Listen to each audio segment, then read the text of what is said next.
The Black Ops update for Warzone is tomorrow, and today we've received the weapon patch notes. And there's a lot to unpack here, so let's not waste any time. Let's start looking at what they're changing and how that's going to affect your gameplay. I'm going to go ahead and warn you right now, there's a lot, and a lot of it is not good. And specifically for me as a sniper guy, I'm not sure how I'm going to feel about this. But let's get into the whys. So, here's the introduction. We've expanded Warzone Arsenal to include weapons from the launch of Black Ops 6 in October 2024, giving players more options to customize their loadouts. Dive into Warzone with these powerful additions now available alongside fan-favorite weapons from previous titles.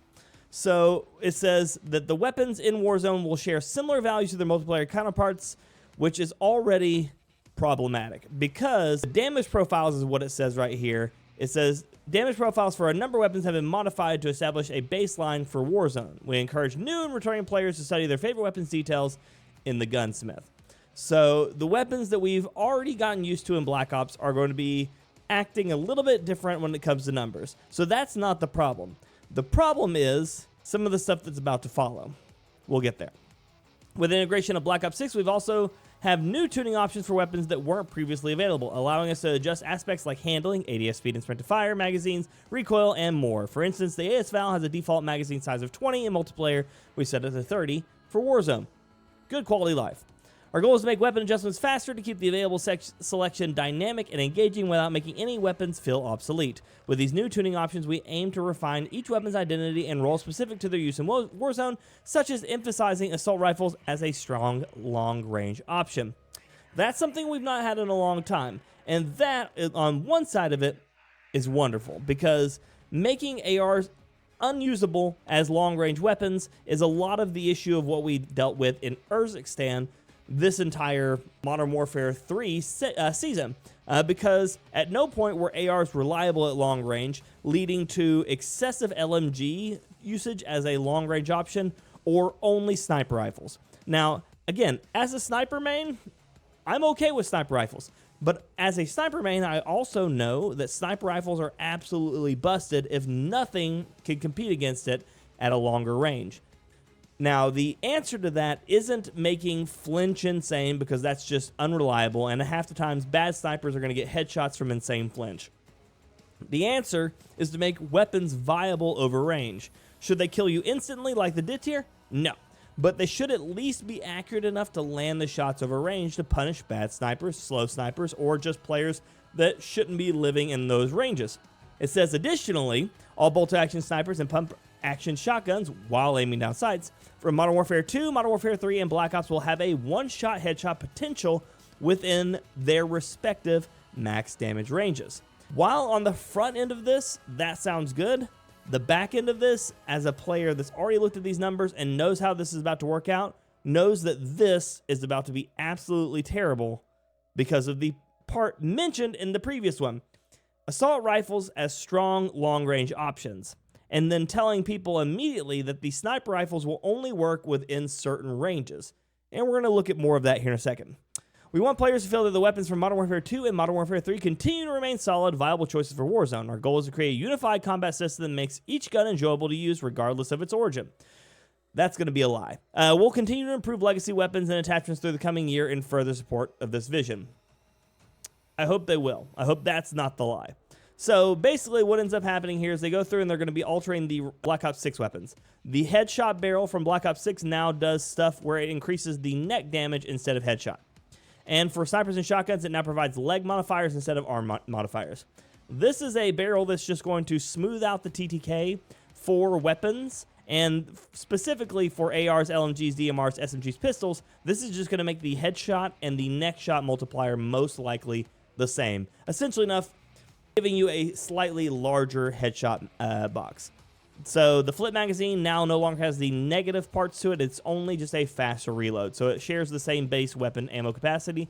That's good, because a smaller mag in Warzone is almost never a good option.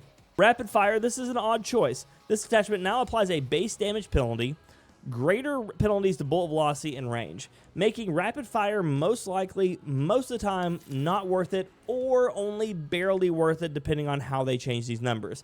I'm imagining rapid fire is only going to find home in maybe 1 or 2 weapons, and then the rest of the time is going to be mostly useless. Here's the crazy part. So Modern Warfare 2 and Modern Warfare 3 weapons have been changed so that the barrel and stock attachments from Modern Warfare 2 have had their penalties reduced. Significant balance passes completed for underbarrels and muzzles, and all the cons have been removed from these attachments, meaning now they only provide stat boost, with each subcategory underbarrel and muzzle functioning identically except for cosmetic differences.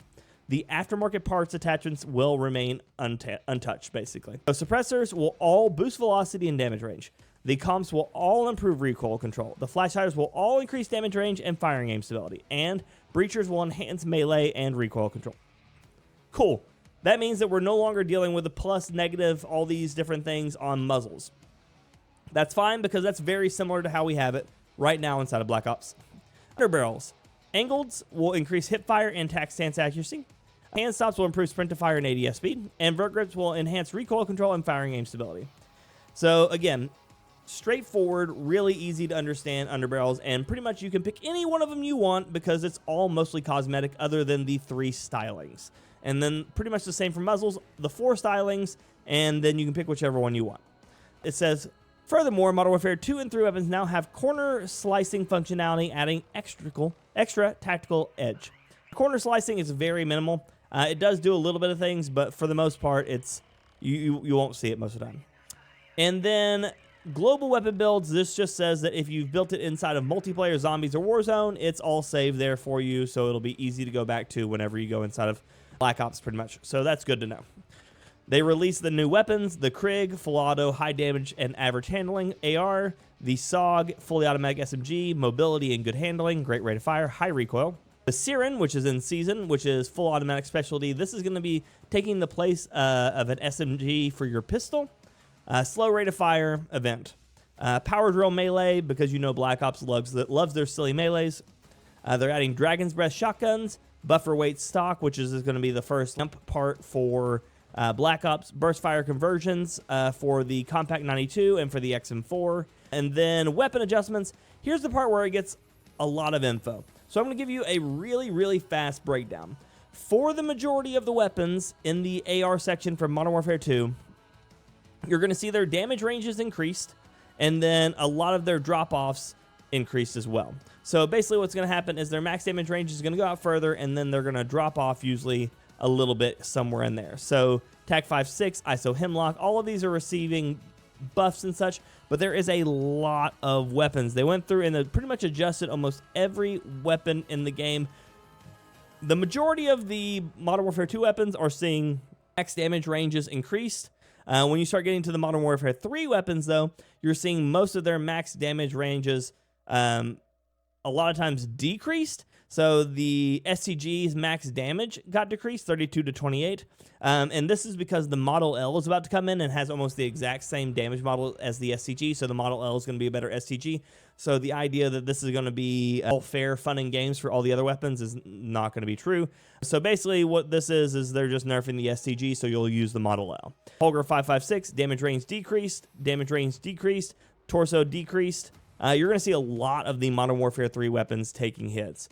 MCW is taking a hit, the MTZ is taking a hit, the ball is taking a hit, and almost every one of these weapons are seeing a bullet velocity decrease. And this is where it's going to be a bit problematic for a lot of people coming in that are going to be running just Modern Warfare 3 guns, is almost every one of them are slower bullet velocities, and so you're going to start missing a lot of shots and not know why. So it's really important that I feel like I made this video specifically because the bullet velocity change is bigger than you think it is. Like, to go from 960 to 720 is absolutely punishing. Not all of them saw that kind of harsh of a hit, but some have. 900 to 810 is still pretty harsh. The DIT tier took a 45 to 38.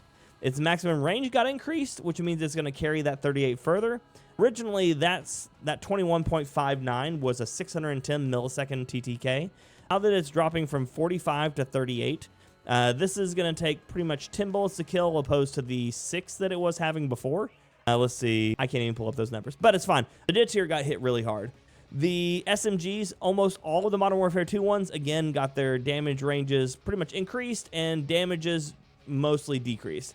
Headshot damages decreased and body shot limb damages and stuff like that are increased. Again, these are just to bring all of them in line with the Black Ops weapons, which currently have pretty much the same damage numbers from toe to neck, and then big headshot multipliers. So they're pretty much going through and doing the same thing. The only one that really comes out, you know, bigger, better, more awesome out of all of it is, I think, pretty much just the PDSW going from 26 to 28 on a high rate of fire. Maybe it's P90 season again from Modern Warfare 2. Probably not, because it'll get outclassed by a lot of the stuff's going on here. And again, through all of the Modern Warfare 3 weapons, you're going to see ranges are decreased, multipliers are decreased, bullet velocities are decreased dramatically. 625 to 540, 630 to 520, 500 to 470, 480, 460. Of course, those two aren't too bad. 560 to 500. It's going to make landing shots with these SMGs significantly harder. And you're going to have to be taking ammo types, and I don't even think that the sonic suppressors, because they're getting all of their stuff changed, are going to even be doing the plus damage range anymore. It means you'll be stuck with barrels and ammo types just to get the same benefits. And a lot of these are just not going to hit. They're just not going to do it. They did go through and they hit all this stuff pretty hard. I was a little skeptical, thinking that they weren't going to do all this to the guns, but they finally did. Shotguns, the Jawbreaker conversion kit took a massive hit to its headshot damage and its neck multiplier damage, but they gave it a 40-round mag, so the thing might be almost functional now. They absolutely destroyed the Haymaker, 36 to 23. They hurt the Lockwood a lot, 70 to 60. The Reclaimer, 70 to 60. Lots of range loss, lots of range drop-off. These shotguns are going to be really hard to function with. And this 1.39 and 1.01 meters, those are going to be your one-shot headshot range as long as they're in the pump action mode. So before you worry about shotguns absolutely taking over, this is your range, 1.3 and 1.01. So you're not going to get one-shot headshot by pump shotguns, maybe ever. There might be some random times, but for the most part, these things are not going to function. Now, with that being said, shotguns, the Marine is like a 3.5 from the Black Ops one, and it will probably keep that, meaning the Marine is going to one-shot 3 times the distance of the Lockwood and the Reclaimer. Now, of course, you can throw barrels on here to extend these, but even if you throw a 30% increase on a 1.1, that's 1.3. It's not going to be much.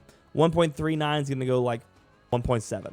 So it's really not going to be a lot to speak of. It's going to be a Black Ops shotgun meta if you're going to run shotguns.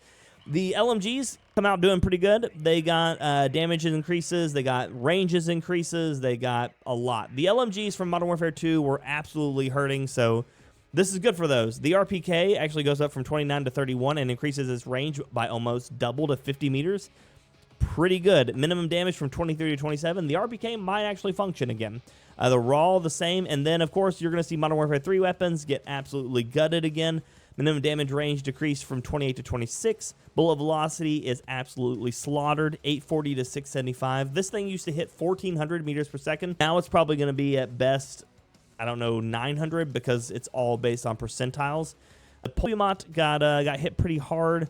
The Taki Volvere got hit decently, mostly to the bullet velocity. Again, they do not want anything from Modern Warfare 2 or Modern Warfare 3 to have a decent bullet velocity to be able to hit long range. They did say early on, they're like, oh, we want ARs to be an effective choice. No, they don't. They just want Black Ops ARs to be an effective choice of a range. And then when we start getting down here to marksman rifles, the SBR goes to 100, the multiplier gets cut. The SAB, 100, but multiplier gets cut. And Lockwood gets its damage range increased, multipliers up, bullet velocity up. Lockwood does okay for itself. EBR got its headshot multiplier cut by a quarter, going from 2 to 1.5. That's going to hurt it a ton. LMS, 2.1 to 1.7. This thing's going to be useless. TAC M, pretty much useless. Remove medium damage range 1 and 2, so it just drops off. The Tempest Torrent, again, hurt again. Minimum damage increased, though, from 42 to 46, so at least it'll be a little bit more consistent. Car 98 got its headshot range dropped from 55.88 to 48.26, and lost more bullet velocity. It's lost bullet velocity like 4 times. KVD Enforcer, no one cares, and the MCW, one of my favorites, got hit again for max range and bullet velocity. So Now that we've gone through all that, it's just a lot of numbers. I'm going to give you the breakdown right there. ARs from Modern Warfare 2, a little bit better. ARs from Modern Warfare 3, got pooped on. SMGs from Modern Warfare 2, a little bit better. SMGs from Modern Warfare 3, got pooped on. Basically, if it's a Modern Warfare 2 gun, it's a little bit better than it was, and if it's a Modern Warfare 3 gun, it's most likely significantly worse than it was. Then we get to the absolute joke of this section, sniper rifles. And this is the part where I'm going to take the greatest amount of frustration. So sniper rifles will now one-shot headshot to their effective range, right? So bullet velocity from 860 to 800, one-shot headshot range at 55.88 meters for the Victus. 55 meters. This is effective AR range. And then outside of that, this thing ain't doing nothing. If you've used the Victus, you know how bad this thing is to begin with. Losing bullet velocity and not having a good headshot range, not a good start. Imperium, losing bullet velocity, 50-meter headshot. They're making all the sniper rifles basically a resurgence map sniper rifle and worse. CPR, lose bullet velocity by 100 meters a second, 35 meters. There are SMGs with a further effective range than the MCPR. The LAB loses 100 meters a second, 33 meters. SPX loses 100 meters a second. It does one shot again, but 30 meters. I don't know whose idea this was. Maximum damage range for the Stalker, 50 meters to 44.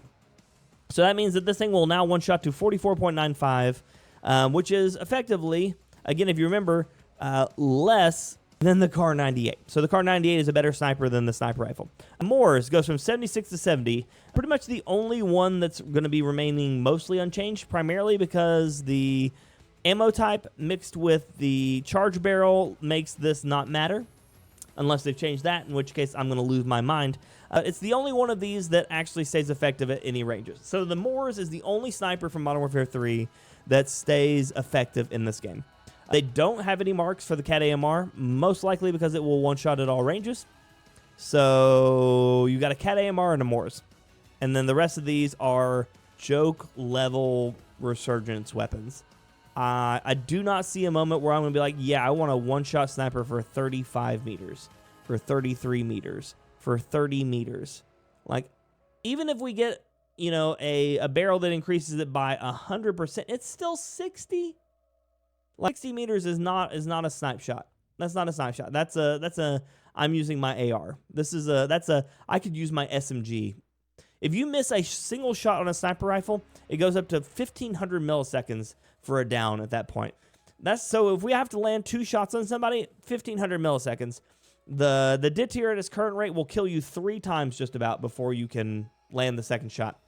Also, snipers are notoriously high in flinch. All of these have always had really slow ADS speeds. They've added the drifting to the ADS again for all the snipers because that's part of the Black Ops system. So that means you'll no longer aim down sight to the center of your screen. You'll have to actually recenter. I don't know why every time Call of Duty releases an update to Warzone, they absolutely obliterate snipers, considering that if you go back and you look for any crazy clips for the last 5 iterations of Warzone, it will almost always include some sort of sniping in there. Because as much as people hate dying to them, they're really exciting to watch. And I don't think I've ever heard someone be like, oh my god, he landed a 500-meter headshot. That was boring. No, people love seeing that stuff. Why are we continuing to nerf snipers? Before I get caught up on that forever. Handguns. So they buffed a few of the Modern Warfare 2 ones, and they nerfed the SMG for the Renetti. So basically, what you're going to get out of all this is that Black Ops weapons are about to be taking over. So I'm going to go ahead and show you the weapons I'm expecting you to run tomorrow, early day, as soon as it drops. If you have your weapons leveled up, these are the weapons that you need. The Model L. The Model L is absolutely just the STG. I mean, if you did the Prestige grind, you actually unlock a version of the Model L that turns it into the STG. So it is essentially enough the STG. You're going to be probably using something like a compensator. Suppressors might help you a little bit because of the increased range if they have that on these, but I know that they're on there for Modern Warfare 2 and 3. But most likely, you're going to be running the damage range, bullet velocity, reinforced barrel. You're going to be looking at probably a precision grip, aiming out of sway, horizontal recoil, ported compensator, first shot and vertical, Adjacent Armory 2X is a really clean 2X. You can also run the Willis for a 3X if you need a little bit more range on that. You're probably going to run Extended Mag 2, and then maybe Recoil Spring or Overpressured if you want to get increased bullet velocity. So 1, 2, 3, 4, 5, maybe 6. If you're running Gunfighter, you can run all this crap on there, but most of all, you're going to run, most likely, the Model L. Outside of that, the only other gun that feels reliable over range is the AK. The AK is, again, this is the 7.4, so this is a 5.45 for you gun nuts out there instead of the 7.62 by 3.9. So this is another gun that you're basically going to want something like a ported compensator. You'll want another 2X, most likely the reinforced barrel, extended mag 2 or 3 if you have access to one of those and you just want a big old magazine, and then probably precision grip, cut down horizontal, and aim sway. Most of these guns are going to do the same thing because Black Ops have simplified the attachments down so much so that you're going to see very little variation in builds. When we get over here into SMGs, your two best options are most likely going to be the Compact 92, which is just a really high rate of fire SMG. You're going to probably want bullet velocity and damage range on that one, or just straight up damage range with the long barrel. Then you're going to probably drop the rapid fire because that's no longer good. You might want to take maybe additional bullet velocity just so you can land those shots easier. Extended mag 2 or 3, depending on which one you're feeling. And then probably something like a compensator or ported comp and side of choice. Again, high rate of fire, decent-ish range for the SMGs. Or you may look at the C9. This is going to be your sniper support SMG. Again, ported compensator, long barrel, or reinforced barrel, whichever one of those are going to offer you better range and damage over time. Extended mag, maybe a sight, or maybe recoil or the overpressure just to increase your rate or your bullet velocity. Then once you get outside of that, shotguns, the Marine is going to be the only one useful. Build it for range. LMGs, pretty much any of these are up for debate right now, but I'm going to probably tell you the GPMG. It just is a high rate of fire, good damage gun, or the PU. Either one of those could go. Marksman rifles, only the AEK. This thing is probably going to completely take over the game because it has insane damage, really easy to control, and we won't be able to use rapid fire, so probably take recoil springs or overpressured. So pretty easy gun to use, feels really good, a lot of fun. Sniper rifles, right now, out of the sniper rifles, you're looking at maybe the Frostline, because again, we're going to look at the effective damage ranges here for these. And that's where a lot of things are going to start getting a bit odd. So effective damage range for this is 63 meters. So again, 63 meters. So if we go in here and we change to our long damage range barrel, and then we take, I guess, velocity, we're still looking at 79 meters. So this one's going to be effective way further out than all the other snipers in the game, other than the Cat AMR and the Moors. So 79 meters on that one. The LR762 is probably the one that a lot of people are going to kind of swap over to. This is going to be, again, damage range and bullet velocity. And then when you compare it, this one is 87.6 meters. So this one, and 1100 RPMs. So most people are probably going to just kind of default over to the LR762. I personally have enjoyed the Frostline more, but the LR762 is probably going to be your most consistent over range. So if you're looking for a sniper, this is probably going to be it. The sight that you're going to want, because this is really important, let's see, the Remuda Custom Zoom. This one right here actually reduces a lot of the idle sway, making shots a lot easier to follow up, or the Blandwell 7X. I like the Blandwell 7X, but a lot of people are swearing by the Redwell, which gives you a 6, 10, and 14. So if you like variable zooms and give you a lot of options, run the Redwell. If not, run the Blandwell. Suppressor is going to be somewhat important, keep you off the minimap. I'm going to tell you the reinforced barrel because, again, high bullet velocity, one-shot range. And then after that, you're probably wanting overpressured to just maximize your bullet velocity. And then the laser that you need is the target laser. This one actually removes your initial sway. So this is going to be the laser you're going to almost have to run unless you want to have to start chasing down your reticle. So as a sniper, this is what I recommend for almost anybody out there that wants to take advantage of sniping inside of day one of Warzone update. But yeah, so that's pretty much what you're looking at for all the weapons. I hope this helps you a little bit. If you have any questions about what to build, why to build it, or any of that, I will be live with this tomorrow the moment it goes live. So I will be already neck deep in all these numbers, trying to help you all get the best builds.